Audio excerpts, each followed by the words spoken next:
ವೀಕ್ಷಕರೆಲ್ಲರಿಗೂ ದೈನಿಕ ರಾಶಿ ಫಲ ವಿಶೇಷ ಕಾರ್ಯಕ್ರಮಕ್ಕೆ ಸ್ವಾಗತ. ಇವತ್ತಿನ ಈ ವಿಡಿಯೋದಲ್ಲಿ ನಾವು ವರ್ಷ 2026 ರ ಫೆಬ್ರವರಿ ತಿಂಗಳಿನ 28ನೇ ತಾರೀಕಿನ ದಿನ ತುಲಾ ರಾಶಿಯ ಫಲಗಳನ್ನು ತಿಳಿದುಕೊಳ್ಳಲಿದ್ದು, ಈ ದಿನ ತುಲಾ ರಾಶಿಯ ಜಾತಕದವರ ಪಾಲಿಗೆ ಹೇಗೆ ಸಾಬೀತಾಗಲಿವೆ, ಈ ದಿನ ಗ್ರಹ ನಕ್ಷತ್ರಗಳ ಸ್ಥಿತಿಗತಿಗಳೇನು ಮತ್ತು ಇಲ್ಲಿ ಉಂಟಾಗಲಿರುವ ಯೋಗಗಳ್ಯಾವುವು, ಈ ಯೋಗಗಳ ಪ್ರಭಾವ ನಿಮ್ಮ ಮೇಲೆ ಹೇಗೆ ಕಾಣಿಸಿಕೊಳ್ಳಲಿದೆ, ಜತೆಗೆ ಈ ದಿನಗಳಂದು ನೀವು ಹೊಂದಿರಬೇಕಾದ ಎಚ್ಚರಿಕೆ ಏನು ಅನ್ನೋದೆಲ್ಲವನ್ನ ವಿಸ್ತಾರ ರೂಪದಲ್ಲಿ ಇಲ್ಲಿ ತಿಳಿದುಕೊಳ್ಳೋಣ. ಮಾಹಿತಿ ತಿಳಿದುಕೊಳ್ಳುವುದಕ್ಕೂ ಮುನ್ನ ನಮ್ಮ ವಿನಂತಿ ಎಂದರೆ, ನೀವಿನ್ನೂ ನಮ್ಮ ಚಾನೆಲ್ ಸಬ್ಸ್ಕ್ರೈಬ್ ಮಾಡಿಲ್ಲವೆಂದರೆ ದಯವಿಟ್ಟು ಈಗಲೇ ನಮ್ಮ ಚಾನೆಲ್ ಅನ್ನ ಸಬ್ಸ್ಕ್ರೈಬ್ ಮಾಡಿ. ಹಾಗೆ ನಿರಂತರ ವಿಡಿಯೋ ಅಪ್ಡೇಟ್ಸ್ಗಳಿಗಾಗಿ ಪಕ್ಕದ ಬೆಲ್ ಐಕಾನ್ ಕ್ಲಿಕ್ ಮಾಡಿ. ವಂಶ ಪಾರಂಪರ್ಯ ಜ್ಯೋತಿಷ್ಯರು ನಂಬರ್ 1 ವಶೀಕರಣ ಸ್ಪೆಷಲಿಸ್ಟ್. ವೃತ್ತಿ, ಉದ್ಯೋಗ, ಮದುವೆ, ಹಣಕಾಸಿನ ಸಮಸ್ಯೆ, ವ್ಯಾಪಾರ, ಆರೋಗ್ಯ ಸಮಸ್ಯೆಗಳಿಗೆ ಫೋನಿನ ಮೂಲಕ ಪರಿಹಾರ. ಇಂದೇ ಕರೆ ಮಾಡಿ. ವೀಕ್ಷಕರೇ, ದೈನಿಕ ರಾಶಿ ಫಲಗಳನ್ನು ತಿಳಿದುಕೊಳ್ಳುವುದಕ್ಕೂ ಮುನ್ನ ಈ ದಿನ ಗ್ರಹ ನಕ್ಷತ್ರ ತಿಥಿಗಳ ಮಾಹಿತಿ ಮತ್ತು ಯೋಗಗಳ ಕುರಿತು ನೋಡೋಣ. ಈ ದಿನವು ಶನಿವಾರದ ದಿನವಾಗಿರಲಿದ್ದು, ಫಾಲ್ಗುಣ ಮಾಸದ ಶುಕ್ಲ ಪಕ್ಷದ ದ್ವಾದಶಿಯ ತಿಥಿ ಇರಲಿದೆ. ದ್ವಾದಶಿ ತಿಥಿಯು ಈ ದಿನ ರಾತ್ರಿಯ 8:43 ಇರಲಿದ್ದು, ನಂತರದಲ್ಲಿ ತ್ರಯೋದಶಿ ತಿಥಿ ಪ್ರಾರಂಭವಾಗಲಿದೆ. ಜತೆಗೆ ಈ ದಿನ ಬೆಳಿಗ್ಗೆ 9:35 ಪುನರ್ವಸು ನಕ್ಷತ್ರದ ಗೋಚರವಿರಲಿದ್ದು, ನಂತರದಲ್ಲಿ ಪುಷ್ಯ ನಕ್ಷತ್ರದ ಗೋಚರ ಪ್ರಾರಂಭವಾಗಲಿದೆ. ಜತೆಗೆ ಈ ದಿನ ಸಂಜೆ 5:02 ಸೌಭಾಗ್ಯ ಹೆಸರಿನ ಯೋಗ ಇರಲಿದ್ದು, ನಂತರದಲ್ಲಿ ಶೋಭಾನ ಹೆಸರಿನ ಯೋಗ ಪ್ರಾರಂಭವಾಗಲಿದೆ.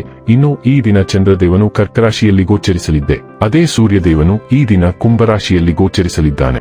ಇನ್ನು ಈ ದಿನದಂದು ಅಭಿಜಿತ್ ಮುಹೂರ್ತ ಮಧ್ಯಾಹ್ನದ 12:11 ಇಂದ ಮಧ್ಯಾಹ್ನದ 12:57 ಇರಲಿದೆ. ಇದು ಈ ದಿನದ ಗ್ರಹ ನಕ್ಷತ್ರ ತಿಥಿಯ ಕುರಿತಾದ ಮಾಹಿತಿಯಾಗಿದ್ದು, ಇದರ ಆಧಾರದ ಮೇಲೆ ನಿಮ್ಮ ದಿನಚರಿಯಲ್ಲಿಯೂ ಬದಲಾವಣೆ ಕಂಡು ಬರಲಿದೆ. ಇನ್ನು ಈಗ ಈ ದಿನದ ತುಲಾ ರಾಶಿಯ ಫಲಗಳ ಕುರಿತು ನೋಡುವುದಾದರೆ, ನಿಮ್ಮ ಪ್ರಚಂಡ ಬೌದ್ಧಿಕ ಸಾಮರ್ಥ್ಯ ಅಂಗವೈಕಲ್ಯದ ವಿರುದ್ಧ ಹೋರಾಡಲು ಸಹಾಯ ಮಾಡುತ್ತದೆ. ಕೇವಲ ಸಕಾರಾತ್ಮಕ ಆಲೋಚನೆಗಳ ಜೊತೆ ಮಾತ್ರ ನೀವು ಈ ಸಮಸ್ಯೆಯ ವಿರುದ್ಧ ಹೋರಾಡಬೇಕು. ಹೆಚ್ಚು ಖರೀದಿಸಲು ಧಾವಿಸುವ ಮೆಯುದಲು ನೀವು ಈಗಾಗಲೇ ಹೊಂದಿರುವುದನ್ನು ಬಳಸಿ. ನಿಮ್ಮ ನಾಳೆಗೆ ನಿಮ್ಮ ಅಜ್ಜಿಯಂದಿರ ಭಾವನೆಗಳಿಗೆ ಘಾಸಿ ಮಾಡುವುದರಿಂದ ನಿಮ್ಮ ಭಾಷೆಯನ್ನು ನಿಯಂತ್ರಿಸಿ. ಹರಟಿ ನಿಮ್ಮ ಸಮಯ ವ್ಯರ್ಥ ಮಾಡುವುದಕ್ಕಿಂತ ಸುಮ್ಮನಿರುವುದು ಉತ್ತಮ. ನಾವು ಬುದ್ಧಿವಂತ ಚಟುವಟಿಕೆಗಳ ಮೂಲಕ ಜೀವನಕ್ಕೆ ಅರ್ಥ ನೀಡುತ್ತೇವೆಂದು ನೆನಪಿಡಿ. ನೀವು ಅವರ ಕಾಳಜಿ ವಹಿಸುತ್ತೀರೆಂದು ಅವರಿಗೆ ತಿಳಿಯುವಂತೆ ಮಾಡಿ.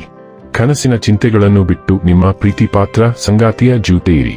ನಿಮ್ಮ ಮನೆಯ ಸದಸ್ಯರು ಇಂದು ನಿಮ್ಮೊಂದಿಗೆ ಅನೇಕ ಸಮಸ್ಯೆಗಳನ್ನು ಹಂಚಿಕೊಳ್ಳುತ್ತಾರೆ.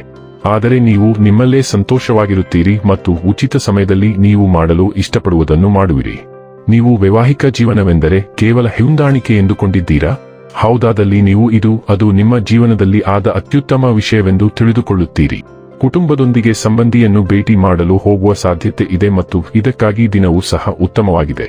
ಆದಾಗ್ಯೂ ಯಾವುದೇ ಹಳೆಯ ಘಟನೆಯನ್ನು ನೆನಪಿಸಿಕೊಳ್ಳುವುದನ್ನು ತಪ್ಪಿಸಿ, ಇಲ್ಲದಿದ್ದರೆ ವಾತಾವರಣದಲ್ಲಿ ಒತ್ತಡ ಉಂಟಾಗಬಹುದು.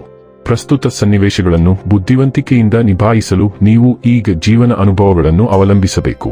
ಹಿಂದಿನ ಪಾಠಗಳನ್ನು ನಿರ್ಲಕ್ಷಿಸಬೇಡಿ ಮತ್ತು ಭವಿಷ್ಯದಲ್ಲಿ ಅದು ಉಂಟು ಮಾಡಬಹುದಾದ ದುಃಖಗಳಿಂದ ನಿಮ್ಮನ್ನು ರಕ್ಷಿಸಿಕೊಳ್ಳಿ. ಅಗತ್ಯವಿರುವ ಜನರಿಗೆ ಸಹಾಯ ಮಾಡಲು ಪ್ರಯತ್ನಿಸಿ, ಅದು ಮಕ್ಕಳಾಗಿರಬಹುದು ಅಥವಾ ವೃದ್ಧರಾಗಿರಬಹುದು.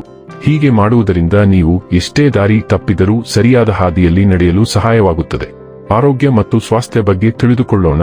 ಇಂದು ಕೆಲಸದ ಸ್ಥಳದ ಒತ್ತಡ ಮತ್ತು ಒತ್ತಡವು ನಿಮ್ಮ ನಿದ್ರೆಯ ಮೇಲೆ ಪರಿಣಾಮ ಬೀರಬಹುದು. ನೀವು ಪದೇ ಎಚ್ಚರಗೊಳ್ಳುವುದನ್ನು ನೀವು ಕಾಣಬಹುದು.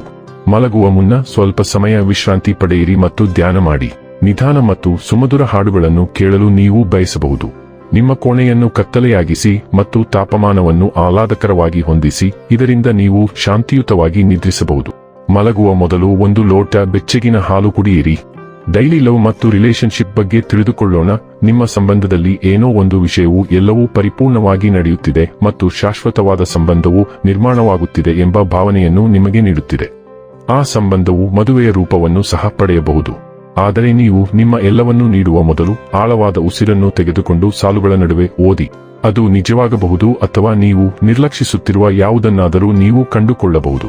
ವೃತ್ತಿ ಮತ್ತು ಹಣ ಬಗ್ಗೆ ತಿಳಿದುಕೊಳ್ಳೋಣ. ನಿಮ್ಮ ಸೃಜನಶೀಲತೆ ಮುಕ್ತವಾಗಿ ಹರಿಯುತ್ತದೆ. ನಿಮ್ಮ ಕಾರ್ಯಗಳಿಗೆ ನವೀಕೃತ ಶಕ್ತಿಯನ್ನು ತರುತ್ತದೆ. ದೃಢನಿಶ್ಚಯವು ಹೆಚ್ಚಾಗುತ್ತದೆ.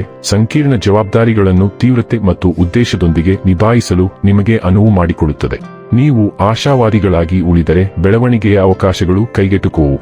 ಕಲಿಯುವುದನ್ನು ಮತ್ತು ಮುಂದುವರಿಯುವುದನ್ನು ಮುಂದುವರಿಸಿ ಮತ್ತು ನಿಮ್ಮ ಸಮರ್ಪಣೆ ಶೀಘ್ರದಲ್ಲೇ ಮನ್ನಣೆಯನ್ನು ಗಳಿಸಬಹುದು ಅಥವಾ ನಿಮ್ಮ ವೃತ್ತಿಜೀವನವನ್ನು ಹೊಸ ಎತ್ತರಕ್ಕೆ ಕೊಂಡೊಯ್ಯಬಹುದು. ಇನ್ನು ಕೊನೆಯದಾಗಿ ಈ ದಿನ ಮಾಡಿಕೊಳ್ಳಬೇಕಾದ ಉಪಾಯಗಳ ಕುರಿತು ನೋಡುವುದಾದರೆ ಓಂ ಗಂ ಗಣಪತೆ ನಮ ಮಂತ್ರವನ್ನು ಬೆಳಿಗ್ಗೆ ಸಾಯಂಕಾಲ 11 ಬಾರಿ ಜಪಿಸುವುದು ಕುಟುಂಬ ಜೀವನಕ್ಕೆ ಉತ್ತಮವಾಗಿರುತ್ತದೆ. ವೀಕ್ಷಕರೇ, ಇದಾಗಿತ್ತು ತುಲಾ ರಾಶಿಯ ಜಾತಕದವರ ದೈನಿಕ ರಾಶಿ ಫಲದ ಮಾಹಿತಿ ಇಷ್ಟವಾದರೆ ವಿಡಿಯೋವನ್ನು ಲೈಕ್ ಮತ್ತು ಶೇರ್ ಮಾಡಿ. ಹಾಗೆ ಚಾನೆಲ್ ಸಬ್ಸ್ಕ್ರೈಬ್ ಮಾಡುವುದರ ಜೊತೆಗೆ ನಿರಂತರ ವಿಡಿಯೋ ಅಪ್ಡೇಟ್ಸ್ಗಳಿಗಾಗಿ ಪಕ್ಕದ ಬೆಲ್ ಐಕಾನ್ ಕ್ಲಿಕ್ ಮಾಡಿ.